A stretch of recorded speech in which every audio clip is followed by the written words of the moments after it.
നമുക്ക് ഇമ്പോർട്ടൻ്റ് ആയിട്ടുള്ള 2 ഫോമുല പഠിക്കാം. ഇക്വേഷൻസൊക്കെ വരുമ്പോൾ നമുക്ക് സോൾവ് ചെയ്യാനുള്ള എളുപ്പമാർഗ്ഗമാണ്.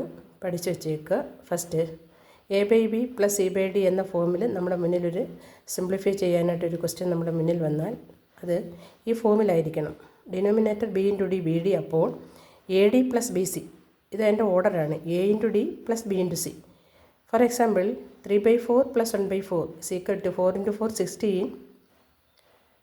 3 × 4 12 + 1 × 4 4. 16/16 = 1. Same question same formula minus ആണെങ്കിൽ a/b - e/d ആണെങ്കിൽ ഡിനോമിനേറ്റർ ബി ഡി അപ്പോൾ അവിടെ എ ഡി പറഞ്ഞതുപോലെ ഇവിടെ a × d - b × c. Not B C - A D ad - bc. 3/4 - 1/4 = bd. 4 × 4 16. ന്യൂമറേറ്ററിൽ 3 × 12 12 - 1 × 4 4. That is 12 - 4 = 8 by 16 = 1/2. ഇവിടെ ഓർഡർ പ്രധാനമാണ്.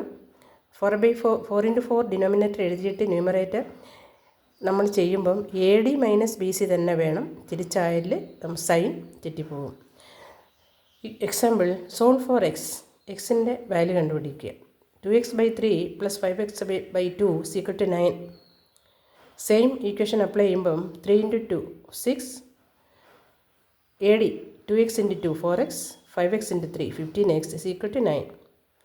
That is 9x/6 = 9. Cross multiply ചെയ്യുമ്പോൾ 9x = 54, x = 54/9 = 6. ഓക്കെ, സോൾവ് ചെയ്യാനുള്ള ഏറ്റവും പ്രധാനപ്പെട്ട ഒരു രീതിയാണ്. പഠിച്ചു വെച്ചേക്കുക. ഓക്കെ.